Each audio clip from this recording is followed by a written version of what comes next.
Robert Duvall is finally dropping a shock after keeping it inside for 60 years. There are 4 Hollywood stars that he could not stand at all. People have thought of Robert Duvall as the best in Hollywood for as long as they can remember. Everyone on set looked up to and loved this real hero. Always the most serious, disciplined, and famously private pro. On the inside, though, there was a storm of old anger building up. He promised to keep secrets until the end of his life. Until now, in a shocking interview that is shaking Hollywood to its core, the 94-year-old Oscar-winning legend, a man who literally made movie history, finally said the words he's kept hidden his whole life. He named 4 coworkers he just couldn't stand. Duvall is said to have said, "I've held my tongue for decades. It was that one sentence that really shook the industry. But at my age, what's the point in waiting? The truth needs to come out, not just because of the big secret he revealed, but also because of who it was."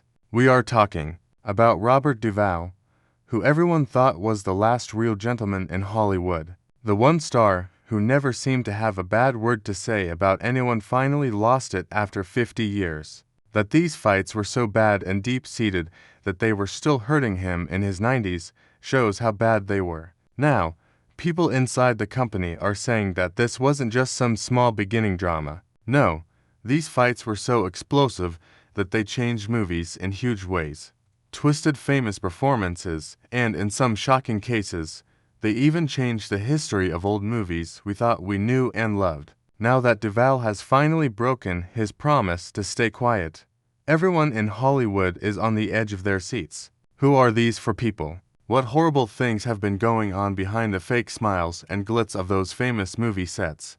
But first, we need to find out what Robert Duvall is thinking before we list the 4 names that are making waves in Hollywood. Why would one of Hollywood's most closed-off and private stars decide all of a sudden to spill all of her secrets? His close friends and family say that this wasn't an angry reaction. It wasn't a moment of anger or sorrow at the end of life. This didn't come from any surface level. It's a deep moment of thought that you can only have when your life is coming to an end. Robert had to tell the truth because things had become confusing. A close friend who did not want to be named said that he has spent years watching Hollywood films that make up these completely false stories about how these very tense and toxic work relationships are on how beautiful friendships. More than anyone knew, that lie and the way it changed history helped him a lot. It seems that the breaking point was a recent event honoring his famous career. He was in the audience and had to watch a highlight reel of his biggest hits. Scene after scene, he had to work with actors he had privately disliked for decades. The storyteller kept going on and on about these great partnerships and close relationships that were completely made up. The reporter said that Duvall said, "I'm sitting there listening to all this revisionist while I remember how one of those partners used to talk over my lines on purpose to mess up the take. I hear history BS about mutual respect and creative synergy. Or how they tried to get me kicked off the movie that became one of my most famous roles ever." Duvall thought it wasn't worth it to keep up Hollywood's fake image when he was 94 years old, had an Oscar, and had a reputation that couldn't be broken. Those carefully thought out lies any longer. That wasn't all. He felt compelled to finally tell the truth. He told them that these young players deserve to know the terrible truth for the sake of the next generation. So, you see, even the most famous movies don't always start out nicely. They are sometimes made in the crucible of angry fights, jealousy, and unbelievable drama behind the scenes. The first person on his hit list was Dustin Hoffman, whom he described as a persistent credit thief. And that was just the start of Duvall's rare takedown, which shocked everyone because both of their jobs began in the same way. I think Dustin Hoffman, like Duvall, started out as a desperate character actor and worked his way up to becoming a starring man. Dustin and I were just artists trying to make it in New York without any money. Duvall remembered the memory that was still hurting him. We knew each other, at least I was stupid enough to think we were, but our ideas about friendship were very different. It all began in the early 1960s, when the two were living in a tiny apartment in New York City and trying to get any stage job they could get. But what began as a friendship between artists quickly turned into a quiet, unhealthy competition. Duvall says that Hoffman would regularly use their private rehearsals as a place to come up with new ideas, ready to steal his best work. I would work hard for weeks on perfecting a single take for an audition, Duvall said with anger. I'd keep running it over in our apartment, and then Dustin would get a call for the same part out of the blue. He'd walk in and follow my exact plan, sometimes right down to the last word. When Hoffman got the parts, he told everyone that Duvall had inspired him. Duvall laughed sourly and said, "That's just a fancy word for theft." Duvall said he kept up this soul-crushing pattern even after they both became famous in Hollywood. He did it all the way through filming True Grit in 1969, where he played the notorious thief Ned Pepper. When Hoffman called him, he begged for help with his voice work and how to build his character from Midnight Cowboy, which was shooting at the same time. I poured hours and hours into those phone calls, literally helping him discover the voice of Ratso Rizzo, Duvall said. Then I picked up a magazine and read an interview with him in which he says he came up with the whole speech pattern by watching homeless people in New York for months. Not a single word about our talks. A few years later, when they were both in the running for the lead in The French Connection 1971, it was the last straw, the ultimate deception, a part that would make Gene Hackman famous, and he got it in the end. That was all I had to say. Duvall said, I stopped taking his calls right then and there. I finally understood that some people only want to take. They do not stop. They just get better at making it look like they're working together. Things get even worse in the story. Since then, people who worked on the production have come forward to support Duvall's terrifying story, saying that Dustin Hoffman did more than just steal ideas during the casting for The French Connection. Hoffman allegedly went straight to the director, William Friedkin, and poisoned the well by saying that Duvall was tough and unwilling to work with him, using their early days in theater as twisted proof. The lie was so bad that Duvall is sure it cost him the part of a lifetime. He said it went beyond professional competition and into the realm of intentional sabotage. You can still feel the anger. After many years, I finally told Hoffman about the story. No doubt about it, he denied it. Duvall remembered. But here's the catch. I heard it, straight from Friedkin's mouth. Duvall kept up a public front of civility with Hoffman for decades, even though he and Hoffman had a lot of anger going on beneath the surface. They went to the same events, shared panels, and Duvall would even grit his teeth and say nice things about Hoffman's acts. This amazing act of professionalism is exactly what sent Hollywood into a tailspin when this news came out. Almost no one knew about the quiet war going on between two men who were seen as the greatest of their age. But if Duvall's shocking news about Hoffman shocked the business, his last shocking news about Hoffman sent a total earthquake through the entertainment world. Then he dropped a bombshell by saying a man whose fame was so great that it was almost like he was God. I've had to deal with Marlon Brando's ego more times than any other. In Duvall, a dark Hollywood secret was made public. The best on-screen magic doesn't always come from friendship. It can be made in the fires of pure hate sometimes. That's the harsh truth about this town that no one will say, he said with that raw voice. He's known for being honest. Right away, he started naming names, which sent a huge shockwave through a business that relies on fake smiles and kept secrets. The very first name he said was such a shock that it caught even the most jaded Hollywood pros off guard. John Travolta. Without skipping a beat, Duvall said, the most toxic personality I've ever run into. This wasn't just a story. It was a bombshell that rocked the very foundations of the entertainment world, not because Brando was some nobody, but because he was Marlon Brando, the legend, the icon hailed by millions as the greatest to ever grace the screen.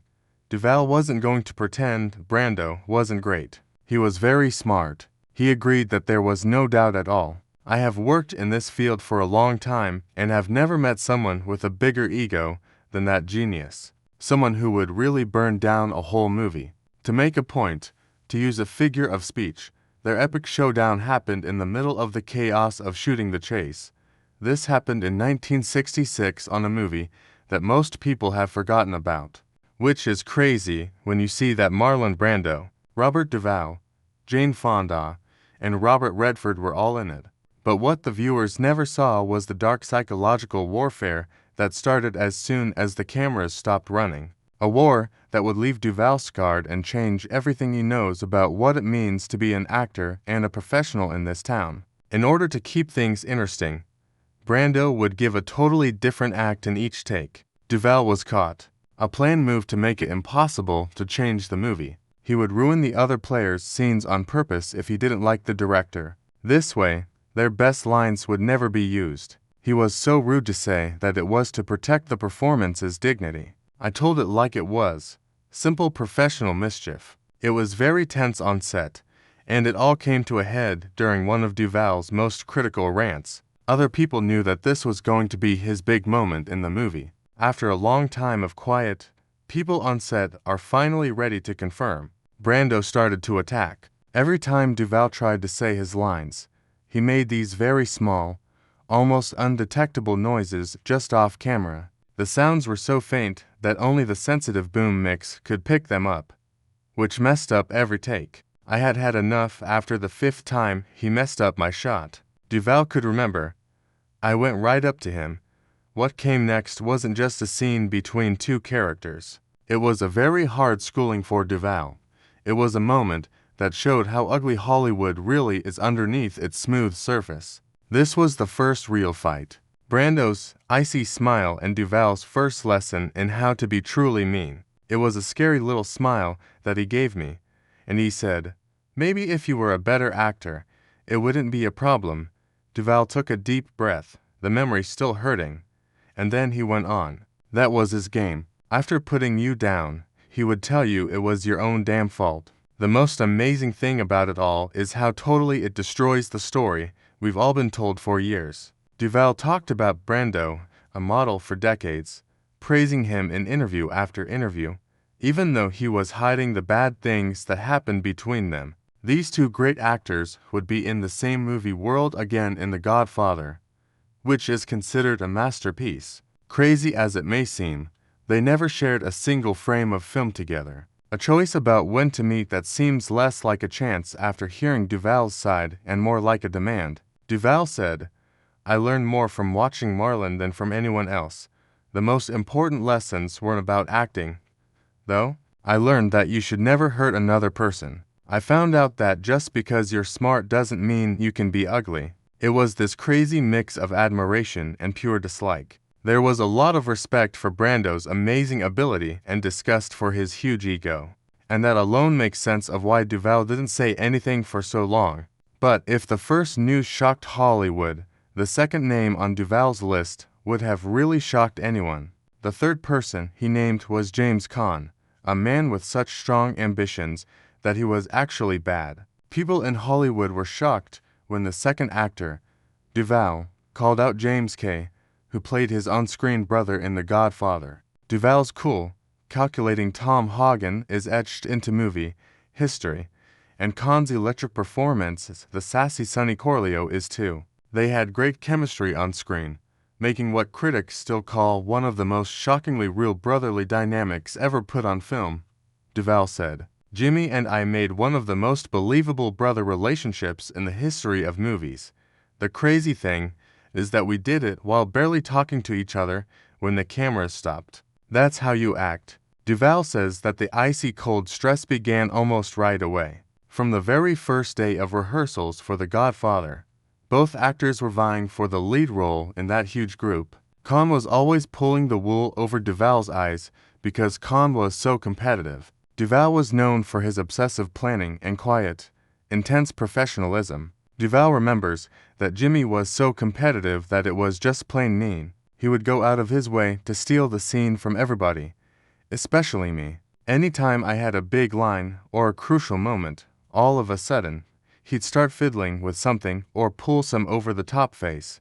Anything he could do to rip the focus away from you and onto him. Things apparently boiled over during that now iconic family meeting scene, the one where the Corleone debating whether or not to go to war with the Tartaga family. Between takes, Duvall was deep in a quiet conversation about Tom Hagen's motivations with the director.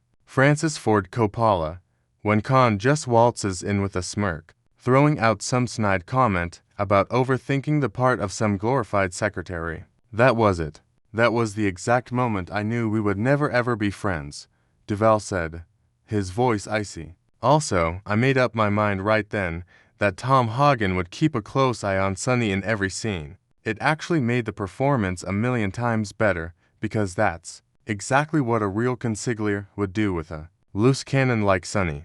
But what really blows my mind is how well these two actors were able to hide their nasty feud through decades of public events, including all the press tour, anniversary specials, and endless Godfather reunions. In every interview, they just radiated warmth and friendship, making it seem like they were lifelong friends. When we were out there promoting the movie, we both knew what was at stake, Duvall said. We put on a smile. We did our parts and told the right stories. That's also a different kind of playing. Robert Duvall's quiet professionalism and unwavering dedication to protecting the art, even though he was deeply angry, says more about his honesty than any golden statue ever could. It also finally explains how these angry people got along. Feuds stayed buried for so long, perfectly hidden behind a wall of red carpets and perfectly rehearsed hugs.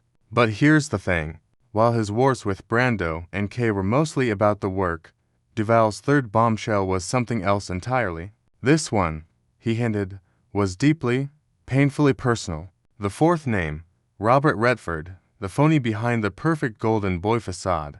This final name may be the most explosive one of all on Duvall's list, belonged to none other than Robert Redford, Hollywood's ultimate golden boy. The man who for decades was the very picture of grace, intelligence, and integrity. Redford's reputation as a deep-thinking artist, a passionate environmentalist, and the ultimate hero of independent film had been absolutely spotless, completely and totally beyond question. According to Duvall, Redford had constructed this absolutely flawless public image, the dedicated artist, the ultimate idealist, a man of unwavering principle. But the man I actually worked with, he was a completely different story. Hiding behind that shiny, perfect facade was a cold, calculating opportunist, Duvall insisted, who treated his fellow actors were just a nuisance, and he treated them like furniture. This nasty feud started on the set of The Natural in 1984, where Duvall played the sarcastic sports